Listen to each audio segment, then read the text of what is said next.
মসজিদের কোণে বসে জিকির যত করই কষে, মসজিদের কোণে বসে জিকির যত করই কষে, এভাবে যায় না পাওয়া আল্লাহকে। ঠিক না ঠিক? এভাবে যায় না পাওয়া আল্লাহকে। কি হবে বেঁচে থেকে অযথা বিদ্যা শিখে, যদি না গড়তে পারি শোষণবিহীন সমাজটাকে। কি হবে বেঁচে থেকে? সুন্নাত নয় শুধু দাওয়াতের মেহমান, সুন্নাত নয় শুধু খাওয়া শেষে মধুপান, আর কিছু সুন্নাত আছে তুমি জানো কি? জানলেও জীবনে কখনো তামানো কি? সুন্নাত শুধু নয় বকরি চড়াতে যাওয়া, আর সুন্নাত হলো পাথরের আঘাতে খাওয়া। ঠিক আছে? মোহাব্বতে তাই খালিদ মোর আলী আবু বকরের মতো পাশে থাকো কি? আর কিছু সুন্নাত আছে তুমি জানো কি?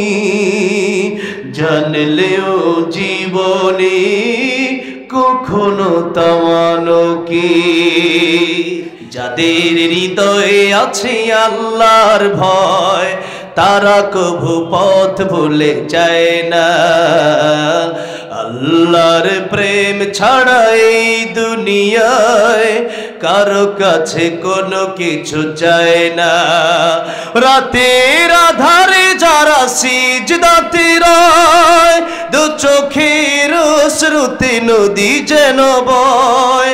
ছলনার হাত ছানি যতই আসুক, পিছনে ফিরেও তাকায় না।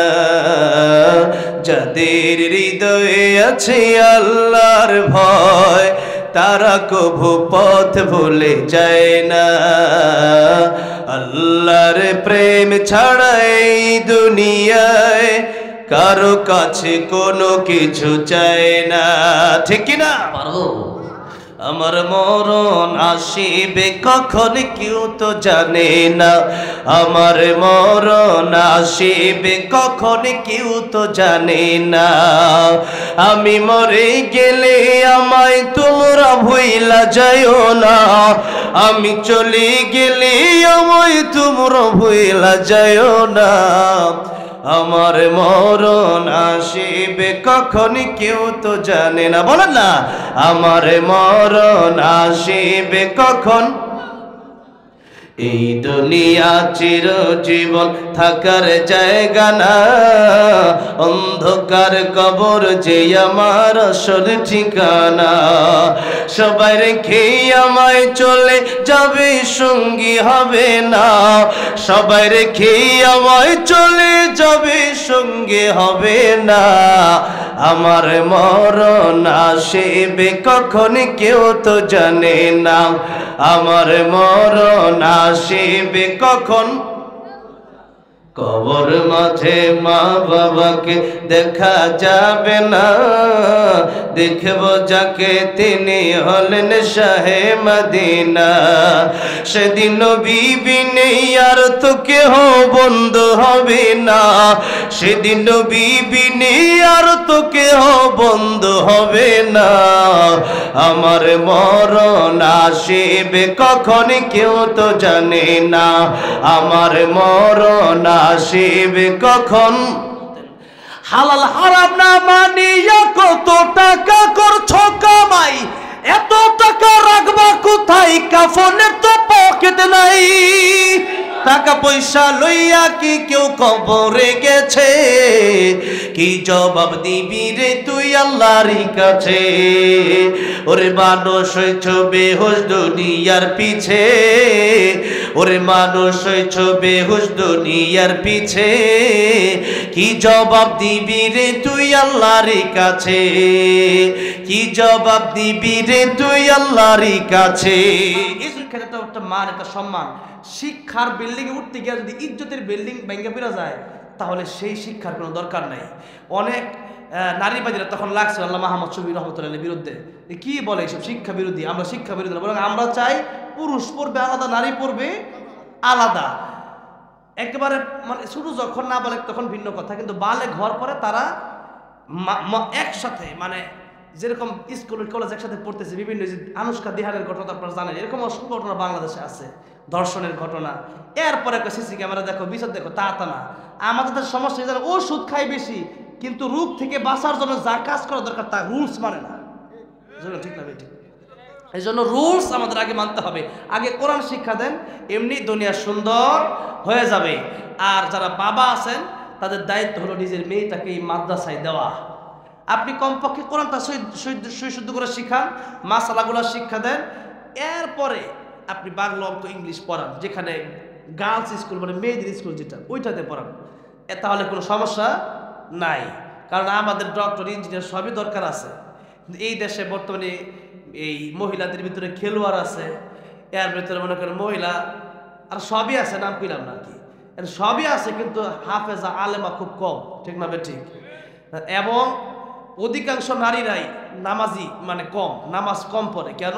কোরআনের শিক্ষা তাদের ভিতরে কম। যে এরকম পুরুষরা যেরকম বেশি বেশি আসে বা মাদ্রাসায় বেশি কোনো রকম হইলে একটু পরে, মেয়েদেরকে একবারে পড়ানো কম হয়। যার কারণে এই মা যেহেতু একটা জাতি, একটা ভালো জাতীয় উপহার দিতে পারে, একটা মা, একজন মা একটা ভালো জাতীয় উপহার দিতে পারে। এই জন্য একজন মেয়েকে আপনি, এই মেয়ের মাধ্যমেই তো, এটা একটা মেশিন, এই মেশিনের মাধ্যমে তো আল্লাহ আশরাফ আলী থানভীকে আনছেন, এই মেশিনের মাধ্যমেই তো হাফিজ জুজুর রহমতুল্লাহ আসছে, এই মেশিনের মাধ্যমেই তো মাহমুদ হাসান দেওবন্দি রহমতুল্লাহ আসছে, এই মেশিনের মাধ্যমে তো আল্লামা সাইদি আসছে, ঠিক না ঠিক? এই মেশিনটা যদি ঠিক না থাকে, এই মেশিন যেথায় সেথায় যায়, পথটা যদি নষ্ট হয়ে যায়, তাহলে কিন্তু ওই ভিতরে নষ্ট জিনিস আসবে। এই জন্যে মাকে ভালো বানান, মাকে ভালো বানানোর প্রথম সিস্টেম হলো আপনার মেয়েকে আপনি কোরআন শেখান। কি শিখান? কোরআন শেখান, পর্দা শেখান। আপনি পর্দা না শেখালে আপনি আগে জাহান্নামে যাবেন। আপনি শিখালেন না কেন, আপনি বললেন না কেন আপনার মেয়েকে? এই জন্য আল্লাহ রাব্বুল আলামিন এই মাদ্রাসাকে কবুল করেন এবং যাদের ছেলে মেয়ে আছে এদেরকে কোরআন শিখায় যেন কবরে যেতে পারে, আমরা সেই তৌফিক দান করেন, জোরে বলেন আমিন। ওয়া আখিরু দাওয়ানা আলহামদুলিল্লাহি রাব্বিল আলামিন। অবশেষে 11 জন আলহামদুলিল্লাহ আলেম হয়েছে না? আল্লাহ কবুল করেন, জোরে বলেন আমিন। সাইদি সাহেবের গজল, তার আগে আমার কাছ থেকে আমাদের যিনি হুজুর ছিলেন উনি বলেছেন যে রজব মাস আসছে, কারণ ওয়াজের পরে ভাই বাবাজিরা আর মানে কোলায় না, বুঝছেন? তারপরে আমাদের হুজুর বলছে যে এখানে অনেকে নাকি আবদার করছে যে একটু রেডিওর সুরে তেলাওয়াত শোনানোর জন্য। রেডিওর সুরে বলতে রেডিওতে যে আগে তেলাওয়াত শুনতেন ইফতারির সময়, ওই রকম ভাবে আর কি। তো আমি দেখি মানে অল্প একটু তেলাওয়াত শোনাইতে চাই, শুনবেন? আউযু বিল্লাহি মিনাশ শাইতানির রাজীম। বিসমিল্লাহির রহমানির রহিম। عما يتساءلون عن النبأ العظيم الذي هم فيه مختلفون كلا سيعلمون ثم كلا سيعلمون ألم نجعل الأرض مهادا والجبال أوتادا وخلقناكم أزواجا وجعلنا نومكم سباتا وجعلنا الليل لباسا وجعلنا النهار معاشا وبنينا فوقكم سبعا شدادا وجعلنا سراجا وهاجا وأنزلنا من المعصرات ماء ثجاجا لنخرج به حبا ونباتا وجنات ألفافا إن يوم الفصل كان أشواتا يوم ينفخ في الصور فتأتون أفواجا وفتحت السماء فكانت أبوابا وسيرت الجبال فكانت سرابا إن جهنم كانت مرصادا للطاغين مآبا لابثين فيها أحقابا لا يذوقون فيها بردا ولا شرابا إلا حميما وغساقا جزاء وفاقا إنهم كانوا لا يرجون حسابا صدق الله العظيم আলহামদুলিল্লাহ। এবার হচ্ছে এখানে তো অনেক রিকোয়েস্ট আসছে, কয়টা বলবো, তারপরেও আমার এখানের যে ভাইয়ারা আছেন তারা আল্লামা সাঈদীর পাগল নাকি হুজুর? আল্লামা সাঈদীকে আসলে আমরা দলমত নির্বিশেষে আমরা কোরআনের জন্য ভালোবাসি না। আল্লামা সাঈদীর তাফসীর তো আমরা ওই সময় শুনেছি, আজকে ডক্টর মিজানুর রহমান আজহারী সাহেবকে আমরা চিনি মোবাইলের মাধ্যমে, ইন্টারনেটের মাধ্যমে। আর যখন ইন্টারনেট, ফেসবুক, ইউটিউব ছিল না, তখন আল্লামা সাঈদীর ক্যাসেট মানুষ ফিতার ক্যাসেট শুনেছে, মোবাইল রেকর্ড শুনেছে, দোকানপাট খুলে রেখে মানুষ সেই ওয়াজ শুনতে শুনতে ঘুমাইছে, মানুষ হাঁটতে হাঁটতে সেই ওয়াজ শুনছে। সেই সময় আল্লামা সাঈদী ভাইরাল ছিল, দেখি না এরপরেও ভালোবাসতাম, ঠিক না বে ঠিক? কারণ আল্লামা সাঈদীর তাফসীর আল্লাহ এত মধু ঢেলে দিয়েছিলেন, উনি যতই বলতেন, আমি বাংলাদেশে এই একজন মানুষের তাফসীর যতই শুনি আমার শুনতেই মনে চায়। আমি গাড়িতে যখন আসি তখন আমি আল্লামা সাঈদীর রহমান তাফসীর শুনতে থাকি আর আসতে থাকি, ভালোই লাগে, ঠিক না আমি ঠিক বলেন? কত সুন্দর তাফসীর যিনি করতেন। তো ওনাকে নিয়ে একটি ইসলামের সঙ্গীত আমি তখনই লিখেছিলাম যখন হসপিটালের সামনে গিয়ে দাঁড়িয়েছিলাম, শাহবাগে বার্ডেন হসপিটালের সামনে, দেখতে দেওয়া হয় না লাশ, জানাজাও ঢাকা পড়তে পারলাম না, তখন কষ্টে আমি ইসলামের সঙ্গীতটা লিখেছিলাম। এবং যখন শুনেছি যে আল্লামা সাঈদী সেখান থেকে জেল থেকে নিতেই মারা গেল এবং আল্লামা সাঈদী রহমতুল্লাহকে ইঞ্জেকশনের সাথে বিষ দিয়ে শহীদ করে দেওয়া হয়েছে, তখন আমি এই সঙ্গীতটা লিখেছি, আল্লামা সাঈদী তুমি বরণী শহীদ হয়েছো, তুমি এটাই জানি। তুমি বলবো একটু, আল্লামা সাঈদী তুমি বরণী শহীদ হয়েছো, তুমি এটাই জানি, ঠিক না ঠিক? কারাগারে কাটালে 13টি বছর, বাতিল কেঁপেছে তোমায় দেখে থরথর। কারাগারে কাটালে 13টি বছর, বাতিল কেঁপেছে তোমায় দেখে থরথর। তুমি যে ছিলে মোদের নয়নমণি, শহীদ হয়েছ তুমি এটাই জানি, শহীদ হয়েছ তুমি এটাই জানি। দেখা তো হবে না আর জীবনে, দেখা হবে জান্নাতে ফুল বাগানে। দেখা তো হবে না আর এই জীবনে, দেখা হবে জান্নাতে ফুল বাগানে। এ আশা কবুল করো আল্লাহ তুমি, পড়েন আমিন। এই আশা কবুল করো আল্লাহ তুমি, শহীদ হয়েছ তুমি এটাই জানি। আল্লামা সাঈদী তুমি মরণী, শহীদ হয়েছ তুমি এটাই জানি, শহীদ হয়েছ তুমি এটাই জানি। আল্লামা সাঈদীর কবর তুমি জান্নাতের বাগান বানায় দাও, জোরে বলেন আমিন। আল্লাহ আমাদেরকেও শহীদি মৃত্যু তুমি দান করে দিও, বলেন আমিন। শহীদি মৃত্যু চান কি চান না? যে মৃত্যু বরণ করলে একটা পিপিলিকে কামড় দিলে যে কষ্ট হচ্ছে বেশি কিছু না, কবরে গেলে মুনকার নাকির আসে না, বিনা হিসাবে আল্লাহ জান্নাত দিবেন, সুবহানাল্লাহ। আল্লাহ ওই মরণ আমাদেরকে দিও, বলেন আমিন।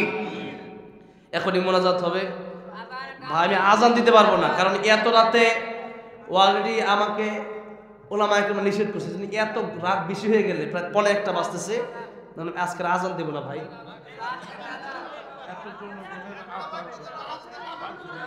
জনগণের আবদার হইলে সমালোচনা আছে ভাই, দাদা ঝামেলা, অনেক রাত হয়ে গেছে, এই জন্য দিচ্ছি না। রাত যদি একটু কম থাকতো আমি দিয়ে দিতাম ভাই।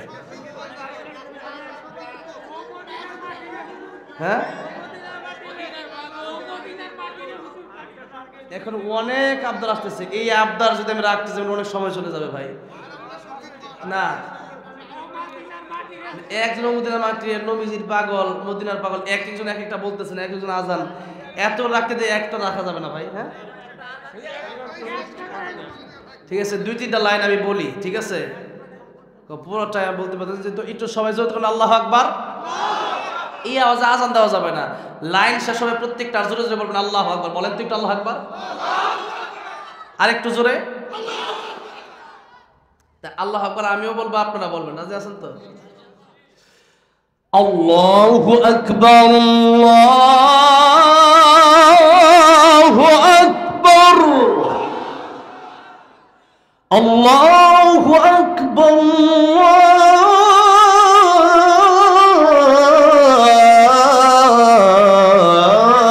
আল্লাহু আকবার। আশহাদু আল্লা ইলাহা ইল্লাল্লাহ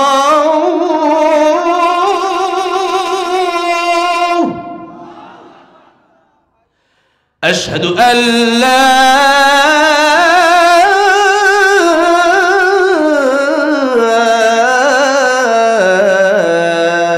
ইলাহা ইল্লাল্লাহ।